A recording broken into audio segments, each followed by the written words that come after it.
Mic ఎట్లేదా కదా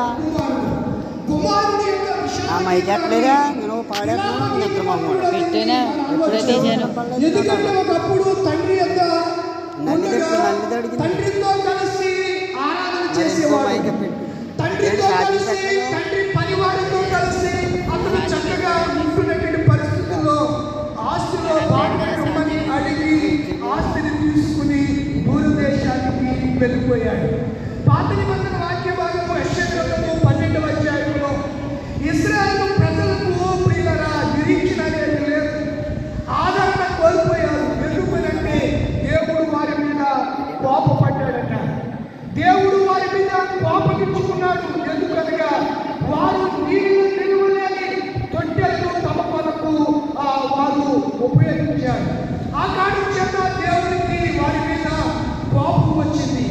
తర్వాత వారు దేవుడి సన్నిధికి వెళ్ళి ప్రాధాన్యపడి అడిగినప్పుడు దేవుడు తన కోపం నుంచి మడుకొని వారి మీద కనికరి పడ్డాడు.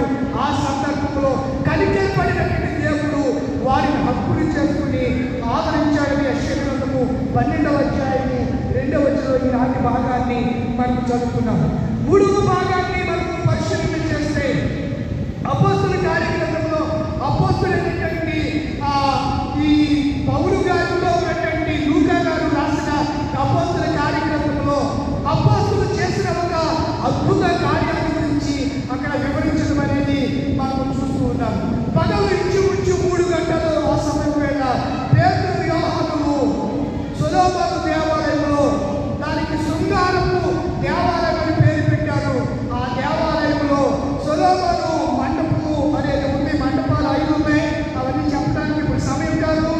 అందులో ఒక మండపం దగ్గర వీళ్ళంతా సమకూర్చబడ్డం, ప్రతిసారి దేవాలయానికి వెళ్ళడం. దేవాలయం బయట ఒక కుంటివాడు అనేక సంవత్సరాల నుంచి ఏమెత్తుకుంటున్నాడంట, భిక్షము అడుగుతున్నాడు.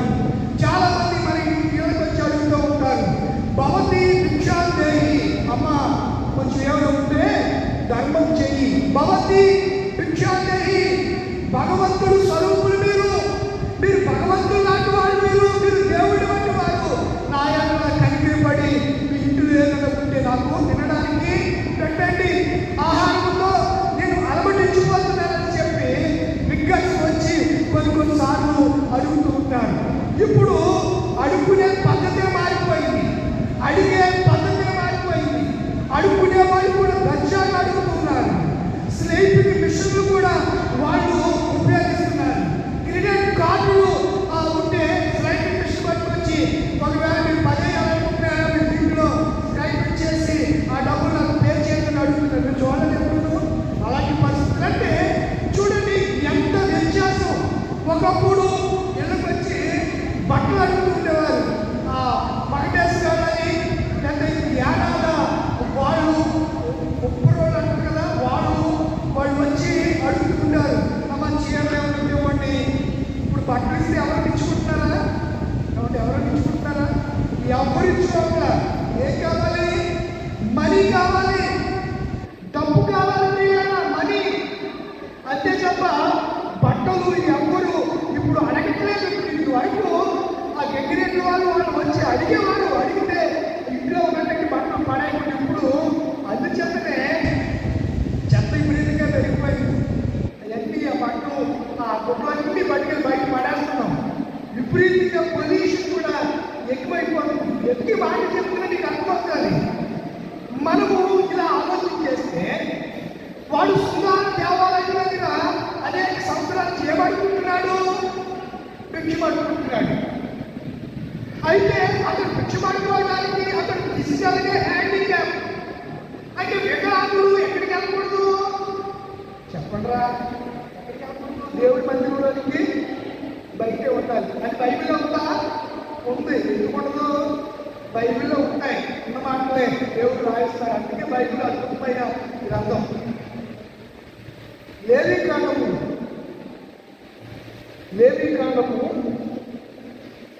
21వ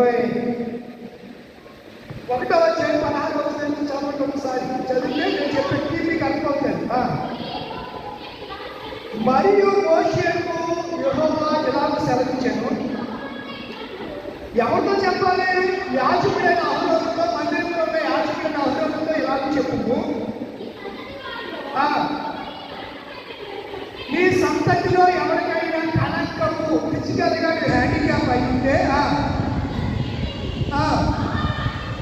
అతడు దేవుని మందిరంలోకి వెళ్ళి ఆహారము నైవేద్యము సమర్పించకూడదు, సమీపించకూడదు. ఎవరైనా ఎవరి యందు కళంకం ఉండునో వాడు, వినండి చాలా అద్భుతంగా ఉంటాడు, వాడు గుడ్డివాడే కానీ అమ్మా విపరీతమైన అవయవాలు, వికృత ఆకారం, 6 చేతులు మొదలైనగా ఉన్నవాడే కానీ కాలయ్యను చెయ్యను విరిగిన వాడే కానీ గూడివాడే కానీ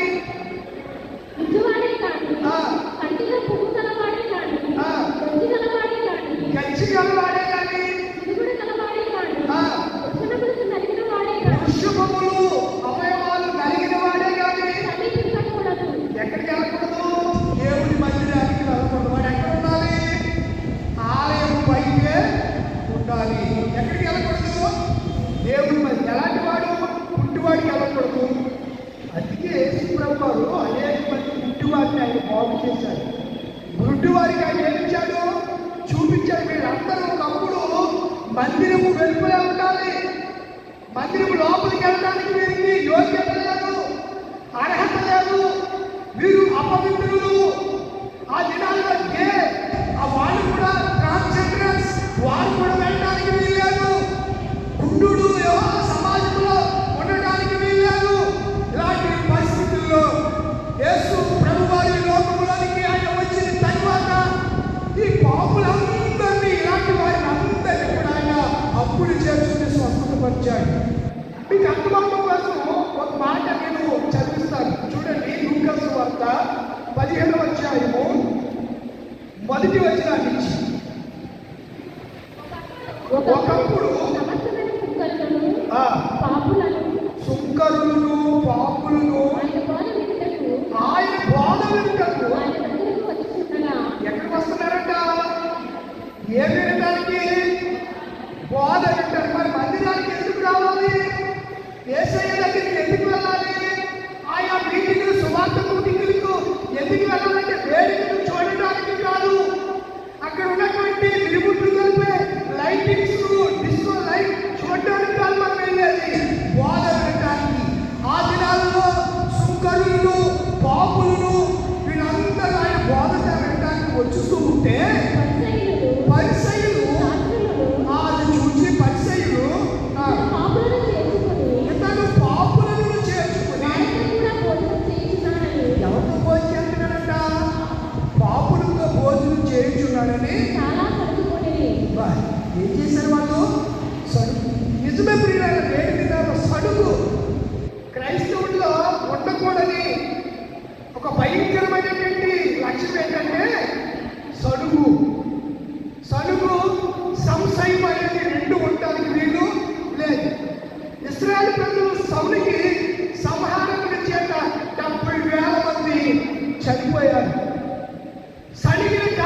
ఏర్పాటు చేశాడు.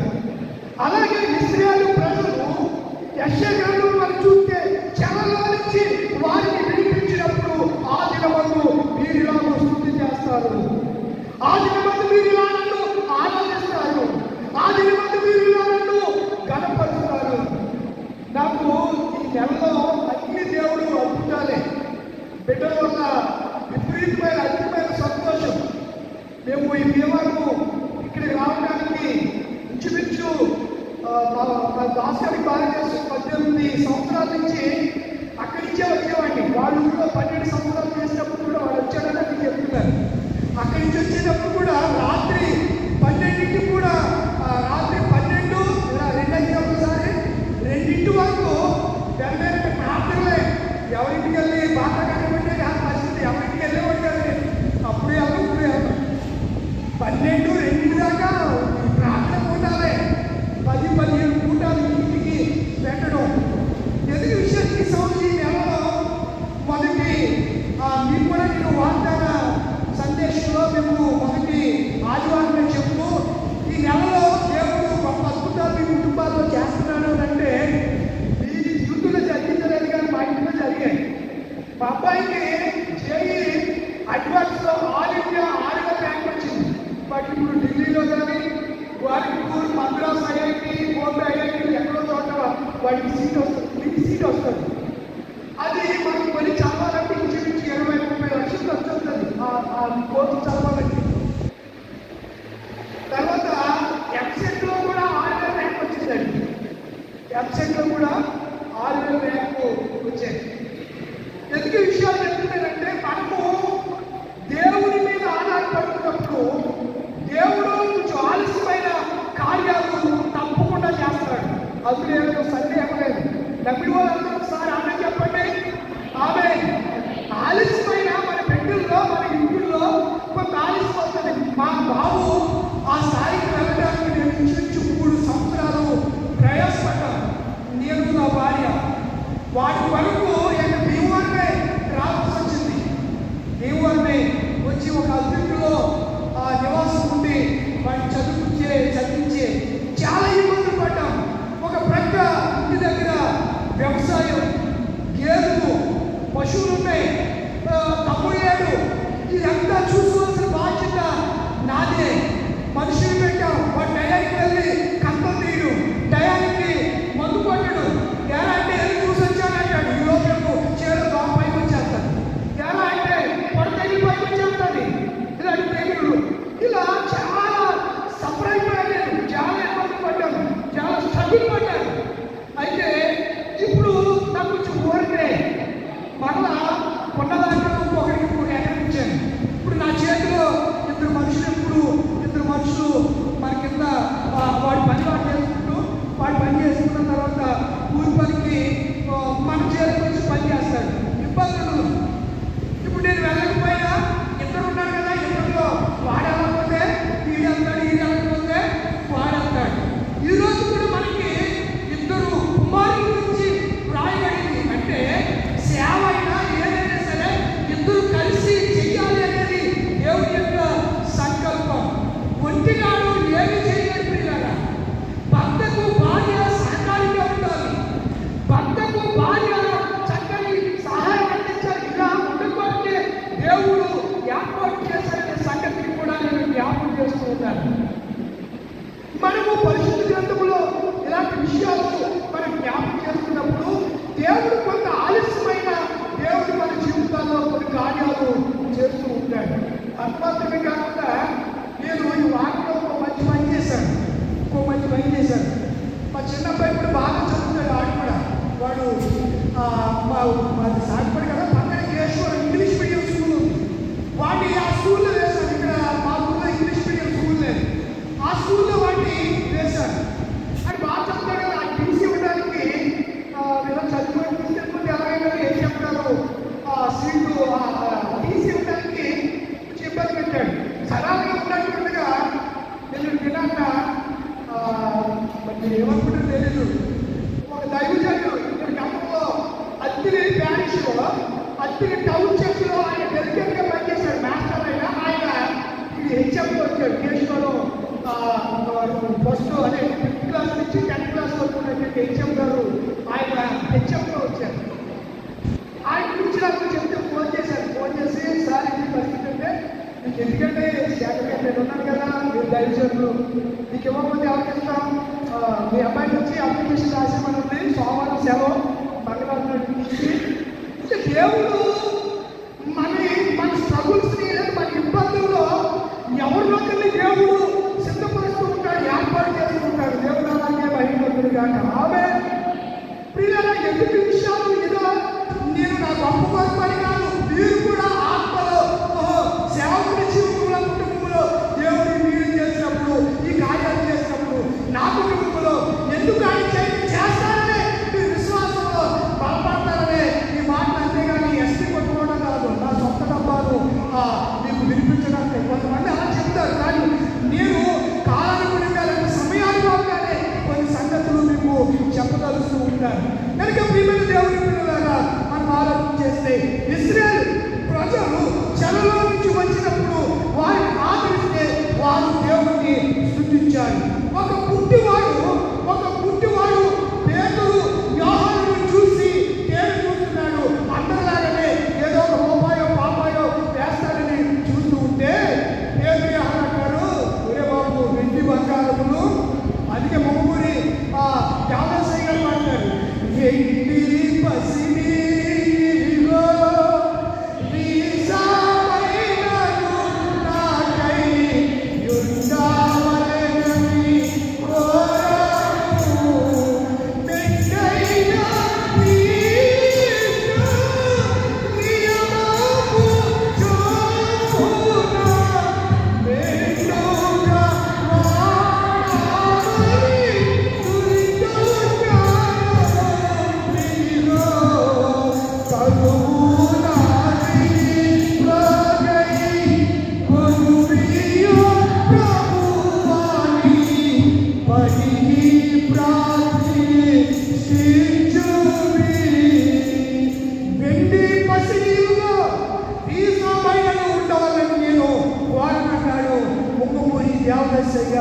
బైబిల్ మిషను వ్యవస్థాపకులు పేతురు యోహానులు అశుద్ధాత్మల దేవాలయంలోనికి వెళుతూ ఉన్నప్పుడు ఆ పుట్టివాడు మందిరంలోనికి వెళ్ళడానికి యోగ్యుడు కాడు కనుక మందిరపు గమని బయటనే శృంగారపు దేవాలయపు బయటనే అతడు భిక్షపడుకుంటూ ఉన్నాడు.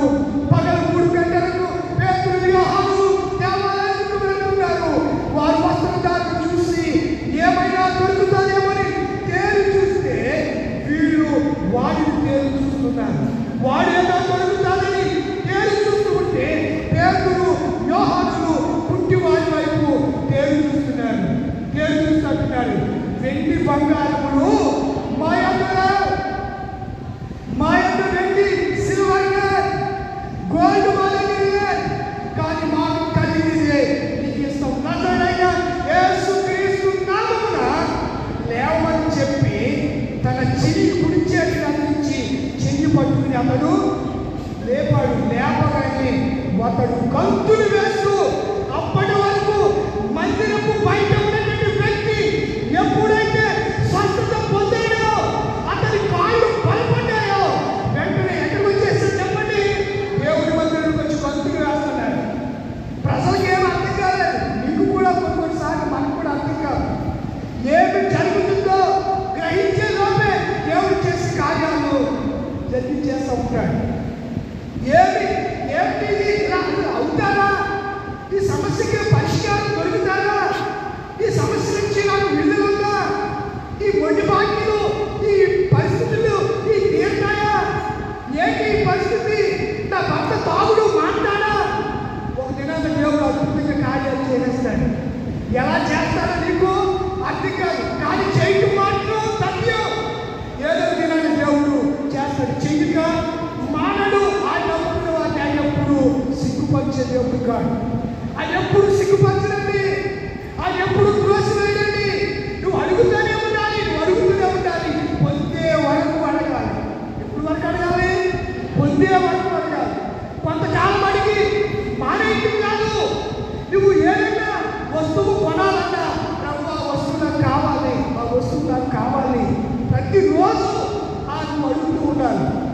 ఏదో ఒక దినాన్ని దేవుడు ఆయన అనుకున్న సంఘం, నువ్వు అనుకున్న సమయంలో ఆయన అనుకున్న సమయంలో నీకు ఆ వస్తువులు కానీ అది నువ్వేదైతే ఆశిస్తున్నావో అది నీకు ఇస్తాడనే సంగతి నీకు జ్ఞాపకం చేస్తుంది. ఎన్నో సంవత్సరాల చెందిన అక్కడే ఉన్నాడు, కానీ అతనికి ఏం కలగలేదు, స్వస్థత కలగలేదు. ప్రియులలో బెతెస్దా దగ్గర 38 సంవత్సరాల నుంచి వాడు అక్కడే పడున్నాడు. ఎన్నో సార్లు దేవతలు వచ్చి నీళ్ళని కదిలిస్తుంది, దూకాలనుకుంటున్నాడు, దూకుదామని అందులో వాటిలో పడాలని పెడుతున్నాడు. కానీ వాడికంటే ఎవడో ఉంటూ పడిపోతున్నాడు, వాడు స్వస్థపోతున్నాడు. వీడు అలాగే ఉండిపోయాడు. వాడి ఎక్స్పీరియన్స్ ఎన్ని సంవత్సరాలు చెప్పండి. చెప్పడం వల్ల ఇదో అర్థం అవ్వట్లేదా? మనకి అర్థం కాదు కదా. మేట గొర్రెలు చక్కగా తినాలి. పచ్చిక బయలులో ఆయన నన్ను ఆయనకి పచ్చికని వాగ్దానిస్తున్నాడు. శాంతికరమైన చలన చెంతకు మందిరంలోనికి ఎవరు పోలేని యోగ్యత నీకిచ్చే ఈ రోజు ఈ మందిరంలోకి నడిపించాడు. చాలా మంది లోకంలో తిరుగుతూ ఉన్నారు, త్రాగుతున్నారు ఇష్టానుసారంగా. ఈ పట్టు ప్రభుత్వం మారిపోయింది కదా. మన వాళ్ళకి, మా అన్నోళ్ళకి, మా తమ్ముళ్ళకి, మా తండ్రులకి ఏ బ్రాండ్ కాక బ్రాండ్ కావచ్చు. ఇప్పుడు దాకా మందు షాక్ పట్టింది. ఇప్పుడు కూడా రేట్లు అలాగే ఉంటాయి. ఏ 10 రూపాయలకి 20 రూపాయలకి ఏమి ఇచ్చేయడు. అలా రేట్లు వేస్తే తాకపోకుండా సొసైటీని ఏదో ఉద్ధరించాలనుకుంటే మనం ఉద్ధరించబడతామా? నన్ను దిద్దం కాదు, నువ్వు దిద్దుకోమంటాం మనం. భగవంతుడి ఆదర్శం అన్నాడు, నన్ను దిద్దుము చిన్న ప్రాయం అన్నాడు. కానీ మనల్ని దిద్దేయాలంటే సామర్థ్యము నేటి నాయకుడికి లేదు, సంఘ కాపాడుకి లేదు. వాడు దిద్దితే మనం దిద్దపడం, వాడు దిద్దితే మనం దిద్దపడం. నేను మా స్కూల్లో మేము చదువుకునేటప్పుడు మాకు మందిరమే స్కూలు. మా ఊరిలో మా దేవాలయమే సెయింట్ థామస్ దేవాలయమే స్కూలు. స్కూల్లో పెంచినప్పుడు నాకు ఇసుకుండేది. ఇసుక మీదే ఉన్నమట్ల రాజారావు మాస్టర్ మా ఇంటికి కూడా జ్ఞాపకం ఉంది. ఆయన ఇక్కడే దేవాలయం పెంచేవారు అనమాట. ఉన్నమట్ల రాజారావు మాస్టర్. ఇప్పుడు ఆ కొడుకే మన రూపాంతర ఏపీఎస్ ప్యారిష్కి పిసిసి చైర్మన్ ఉన్నమట్ల కరుణాకరరావు అని అతను ఎంఈఓగా చేసి రిటైర్ అయిపోయాడు. ఆయన రిటైర్ అయిపోయి ఇప్పుడు కమల్ రాజుకి పోస్ట్లో అతను పిసిసి చైర్మన్గా చేస్తున్నాడు మన దేవాలయ రూపాంతర చర్చికి. ఉన్నమట్ల రాజారావు గారు ఆయన మా ఊరిలో సాగుబాటులో ఆ ఇసుక మీదే ఆ పొట్టే ఈ వేలుతో ఈ చూపుడు మీద తలాస్తుంది. ఒక్కొక్కసారి వేలు పుట్టిపోయి ఆ రోజుల్లో అలా చూపించారు. కాబట్టి ఈరోజు దేవుడు గుర్తు బట్టి మంచి విద్యను అభ్యసించి ఒక ఉన్నతమైనటువంటి స్థితిలో ఉండటానికి దేవుడు గుర్తు చూస్తున్నాడు. మనం దిద్దేవారు దిద్దుబాటును మనం అసహించుకుంటే, అప్పుడు చదువుకుంటే, నొచ్చుకుంటే పరిస్థితులు ఎలాగ ఉంటాయి. తగ్గిపోయిన కుమారు విషయంలో తండ్రి ఎన్నోసార్లు ఎందుకురా ఎల్లడిరా ఎల్లొద్దురా ఎల్లకరా నా దగ్గర ఉంటారు, నీకు ఏం తగ్గిపోయిందిరా, గోల్డ్ ఆస్తుంది కదరా, నేను ఏమని అంటున్నారా, నిన్ను కానీ అన్నీ కానీ ఏమంటున్నారు కదరా, ఉండరా అని చెప్పి ఎన్నో మార్లు తండ్రి కొన్ని బతిమాలని అంటారా? ఎవరికి చెప్పరేలా బతిమాల వెళ్ళిపోతానంటే పోతే పోరాని ఏ తండ్రి అంటే చెప్పండి, అసలు చెప్పండి. మనసులో ఏ తండ్రి అయినా ఎక్కడ తాగుబో తండ్రి అయినా వెళ్ళిపోయాడంటే నాకు ఇంకా తాగని ఎప్పుడు వెళ్ళకరా అని అంటాడు తప్ప నేను ఇలాగే తాగుతున్నాను పోతే పోరా అదే తండ్రి ఆంటీ ఆ ఏ బాబుకి వెయ్యాలో మీరే ఆలోచించండి. దాని డిక్షనరీలో కూడా మనకి మీరు దొరకలేము. ప్రభుత్వ ప్రియమైన దేవుని పిల్లలారా, వీడు ఈ పుట్టివాడు మందిరంలో వచ్చి దేవుడిని మహిమ పరిస్థితి తండ్రి ఇంటికి రావాలనుకున్నవాడు ఏమనుకున్నాడు తెలుసా? తండ్రి పరలోకమునకు ఏ పరలోకం ఇక్కడ అంటే చెప్పేదంత పరలోకాల గురించి యేసుప్రభు యొక్క బోధ. ఇప్పుడు నాడు పోగొట్టుకుందండి. పోగొట్టుకున్న స్త్రీకి నాడు దొరికితే సంతోషమా లేదా దుఃఖమా? చెప్పలేదు. సంతోషమే కదా. గొర్రె పోయింది, గొర్రె దొరికింది. ఆ గొర్రెలు కాబట్టి సంతోషమా దుఃఖమా? సంతోషం. ఎక్కడ సంతోషం? ఎక్కడ సంతోషం? చెప్పట్లా చాచిన చేతులతో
అంటారు. అది ఎవరికి ఏమైంది? యూదులకి ఏమైంది? ఏమైన అపవిత్రతలోకి వెళ్ళిపోయారు. ఒకసారి ఆలోచించినప్పుడు నేను చెల్లి అక్క ఒకసారి ఆలోచించి, అపవిత్రులు అయిపోయావా? తండ్రి ఇంటిలో నుంచి బయటికి వెళ్ళిపోయావా? తండ్రి ఏదో అన్నాడని బయటికి వెళ్ళిపోయావా? చాలాసార్లు సంఘంలో సమస్య వచ్చిందని, సంఘంలో ఏదో అన్నారని, సంఘ పెద్దలు ఏదో అన్నారని కొంతమంది సంఘాల నుంచి బయటికి వెళ్ళిపోతూ ఉంటారు. అది మంచిది కాదు. ఎన్ని అయినా సరే తండ్రిని సంఘమును అంటి పెట్టుకుని ఉన్నారు. చాలా మంది అంటారు, నా తల్లి సంఘం అండి, నా తండ్రి సంఘం అండి. మరి సంఘము నా తండ్రిది అన్నప్పుడు తండ్రిలో ఇంటిలో నుంచి ఎందుకు వెళ్ళిపోతున్నా? ఎందుకు అడుగుతూ ఉన్నా? ఎందుకు కోపగించుకుంటున్నా? నీకు ప్రాధాన్యత లేదని ఎందుకు అడుగుతున్నావు? సంఘమే లేదు కదా, నీకు ప్రాధాన్యత ఏంటి? నువ్వు పాడచ్చు, నువ్వు స్తుతించవచ్చు, నువ్వు చదవచ్చు, నువ్వు దేవుని మందిరంలో దేవుని కనపరచవచ్చు, దేవుని కార్యముల కోసం ఇవ్వచ్చు, ఏదైనా చేయొచ్చు. నువ్వు సంఘమే నీది, సంఘమే నీది, సంఘము నీ తండ్రిది, తండ్రి నీ తండ్రి, నీ తండ్రికి నువ్వు కుమారుడు, నువ్వు కుమార్తె అయినప్పుడు సంఘము నీది కాకపోతావా? సంఘం నీది కాదా? నీదే సంఘం అయితే నువ్వు సంఘాల గురించి, ఎందుకంటే దాని డబ్బులు ఉన్నప్పుడు కొంతమంది వెళ్ళిపోతూ ఉంటారు. అలా వెళ్ళటం అనేది మంచిది కాదు. అలా వెళ్తే వెళ్ళిపోతున్నాం, నష్టాలు పోతున్నాం. అయితే నేను ఇక్కడ చెప్పాలనుకుంటే ఒక మంచి మాట ఏంటనగా, వాడి బుద్ధి వచ్చింది. మనసులో ఎలా అనుకున్నాడంట, తండ్రి పర్వతానికి విరోధంగా పాపం చేసేదనుకున్నాడంట. తిరిగి భయమైపోయాడు, వచ్చేస్తున్నాడు. చిప్పుడుతో పాసుని గడ్డంతో సరైన వస్త్రాలు పోగొట్టుకున్నాడు. ఇలా వచ్చేస్తున్నాడు. తండ్రి వాడు ఏ రోజు వెళ్ళిపోయాడో ప్రతిరోజు చూస్తూ ఉన్నాడు. దేవుని ప్రేమలో జనులారా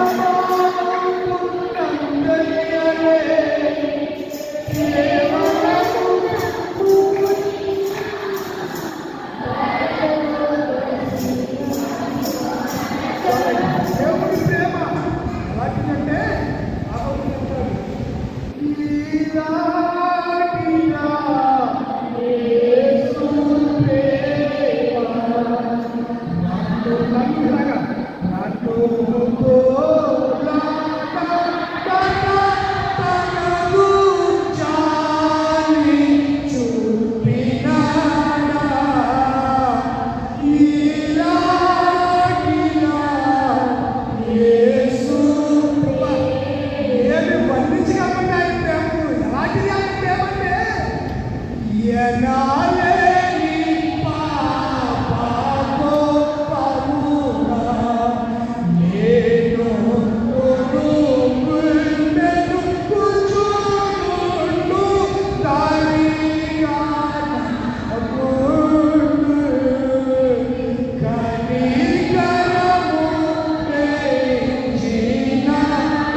వాడు వస్తూ ఉండగా తండ్రి అలాంటి దూరాలు చూసి పరిగెత్తుకుని వెళ్ళి మెడ మీద పడి ముద్దు పెట్టుకుని కౌగులించుకున్నాడు. తన ఆ వస్త్రములతో తన దిశబలక సిగ్గు కనపడకుండా తండ్రి తన వస్త్రముతో అతనిని కప్పి సేవ పంపించాడు. రే, ప్రశస్త వస్త్రాలు తీసుకురండి, నా కుమారుడిని తొలగండి. వీడు రాజురా, వీడు బానిసగా, వీడు నా కొడుకు. ఉంగరం తేండి, ఉంగరం రాజరికానికి సూచన. ఉంగరం తేండి, ఉంగరం తొలిగాడు. వెంటనే అంటాడు, రేపు బ్యాడ్గా వదులుకోమండి, వాయిస్ కార్డు పిలవండి. ఏం చేశాడు? స్తుతించాడు. ఈరోజు మన అంశంలో వస్తుంది. ఇశ్రాయేలు ప్రజలు ఆ దినమున స్తుతించారు. ఏ దినము? చెరలో నుంచి వచ్చినప్పుడు, దేవుడు ఆదరించినప్పుడు స్తుతించాడు. యెషయా 12 వచ్చాడు. రెండవది, పుట్టివాడు స్వస్థత పొందినప్పుడు మందిరంలోకి వెళ్ళి స్తుతించాడు. మూడవది, తప్పిపోయిన కుమారుడు ఇంటికి వచ్చినప్పుడు ఏం చేశాడు చెప్పండి? ఏం చేశాడు? స్తుతించాడు. ఆ మాట చదవండి, ముగిస్తాను. లూకాసు వార్త 15 అధ్యాయం. ఆ మాట చక్కని మాట, మాట. వాడింకా దూరంగా ఉన్నప్పుడు తండ్రి వాడిని చూసి కనికరపడి పరిగెత్తి వాడి మెడ మీద పడి ముద్దు పెట్టుకొనెను. అప్పుడు ఆ కుమారుడు అతనితో, తండ్రి. ఒకసారి అయితే తండ్రి తన దాసులను చూసి, ప్రశస్త వస్త్రము త్వరగా తెచ్చి వీరికి కట్టి, నీ చేతికి ఉంగరము పెట్టి, పాదములకు చెప్పులు తొలగించుడి, ప్రొమ్మిలను ప్రశస్తం తెచ్చి వధించుడి, మనము తిరిగి సంతోషపడుతుంది. సంతోషపడాలి. మీరు లూకాసు వార్త 15 7వ వచనంలో చూడండి. ఒక పాపి విషయంలో పరలోక రాజ్యంలో ఏం కలుగుతుందంట? సంతోషం. స్త్రీ పోగొట్టుకున్నప్పుడు, వస్తువు దొరికినప్పుడు కూడా చూడండి, నాకు ఏమో 15 10వ వచనం. అటువలనే మారు మనసు పొందు ఒక పాపి విషయంలో దేవుడి దూతల ఎదుట సంతోషం. నెంబర్ 1, ఎక్కడ సంతోషం అంటే పరలోకంలో సంతోషము. ఇక్కడ 3 పాయింట్లు ఉన్నాయి, చెప్పుకుంటాను. ఒకటి, ఎక్కడ సంతోషం? పరలోక రాజ్యంలో సంతోషం. మీరు 15వ అధ్యాయము 7వ వచనంలో పాపి విషయం పరలోకమందు ఎక్కువ సంతోషం. రెండవ పాయింట్ చూడండి, 15 10వ వచనం. ఒక పాపి విషయమై దేవుడి మొదటి దగ్గర పరలోకంలో, రెండవది దేవుడి దూతల ఎదుట సంతోషం. మూడవ పాయింట్ చూడండి, 24వ వచనం. నా కుమారుడు చనిపోయి మరలా బ్రతికెను, తప్పిపోయి దొరికినని చెప్పి అంతట వారు సంతోషపడసాగిరి అనే మాటను మనము అక్కడ చూస్తూ ఉన్నాం. మరొక మాట అక్కడ మనకి కనిపిస్తూ ఉంటుంది. అందులో 25, అప్పుడు అతని పెద్ద కుమారుడు పరమవుడు వచ్చి ఇంటి దగ్గరకు రాగా ఏమేమి పడుతుందంట? వాద్యములు నాట్యములు జరుగుత విని ఉన్నాడు. ఇప్పుడు ఎంతకి తప్పిపోయింది అని చెప్పండి. పెద్ద కుమారుడు తప్పిపోయాడు. కాకపోతే తప్పించిందా? తప్పిపోయినప్పుడు చాలాసార్లు మనతో ఉన్నవాళ్ళు తప్పిపోతున్నారు. వాడు తప్పిపోయి మనసు మార్చుకు వచ్చి మనిషి అయ్యాడు. వీడు సంఘంలోనే ఉంటూ, తండ్రితోనే ఉంటూ తప్పిపోయి బొమ్మలు ఉంచుకుని ఇంకొక బ్యాగ్ పెంచేవాడికి అవసరం తిండి కోసం చెప్తున్నాడు. నేను ఎప్పుడైనా తిండి చేసుకోవడానికి ఒక మ్యాట్ పిల్లలైనా ఇచ్చావా, నాకు ఒక గొర్రె పిల్లలు ఇచ్చావా అని తండ్రి మీద తూర్పులు విడుస్తున్నాడు. నేపాల్ని పోకుంటే తండ్రి అన్నాడు, ఇచ్చేయడానికి ఎప్పుడు తాతగా ఉన్నాడు. కానీ తమ్ముడు చచ్చిపోయి మళ్ళా బ్రతికాడు. వాడు తప్పిపోయి నాకు బ్రతికాడు. అంటే మనందరికీ సంతోషం, మనుషులు సంతోషం ఏంటంటే మనము దేవుడి సన్నిధిలో ఉండి దేవుడితో ఉండటమే దేవుడికి సంతోషం. దేవుడిని విడిచిపెట్టి వెళ్ళడం దేవుడికి వాళ్ళు సంతోషిస్తున్నారు. అందుకే పాత నిబంధనలో వారి దేవుడు స్తుతించారు. కొత్త నిబంధనలో అపోస్తలుడు పుట్టువాడు దేవుడు స్తుతించాడు. ఇప్పుడు తండ్రి ఎవరిని బట్టి స్తుతిస్తున్నాడు? తండ్రిని మనము స్తుతించాలి, కానీ తండ్రి మనను బట్టి ఆయన సంతోషపరసాగుతున్నాడు, సంతోషిస్తున్నాడు. యోగ్యుడు అబ్రహాం వేసేసాడంటే ఏవేసాడు? అబ్రహాం గారు నేను పేపర్లో చూశాను. రేపు బతికింది కదా, ఎక్కడన్నా తోడని ఆవుని తీసుకెళ్ళి మధ్యలో పడతామని మన పశ్చిమ జిల్లా భీమవరం ఎస్పీ గారు ఎస్పీ గారు ఉప్పు జారీ చేశారు. చూసారా? రేపు పొద్దున్న బతికింది కదా. బతికిందంటే ఏ పండుగ? ఇక రాబోయే దినాలు ఉంటాయి. తిరిగి ఆజ్ఞలు కూడా నిషిద్ధం. తిరిగి ఆజ్ఞలు కూడా నిషిద్ధిస్తారు. పరిస్థితులు ఏమి పోదు. దానికి ఎన్ని కష్టాలు వచ్చినా తండ్రికి దూరంగా వెళ్ళకండి. అక్కడ ఏదో బాగుంటుంది, ఇంకొక చోట ఏదో బాగుంటుంది అని ఎక్కడికి వెళ్ళకండి. తండ్రితోనే ఉండండి, తండ్రి ఇంటిలోనే ఉండండి, తండ్రితోనే సాధన చేయండి, తండ్రితోనే స్నేహం చేయండి.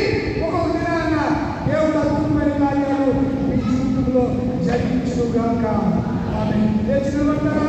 సమస్త జ్ఞానం ఇచ్చిన దేవుని సమాధానము యేసుక్రీస్తు వలన మీ హృదయములను తలపులను కావులను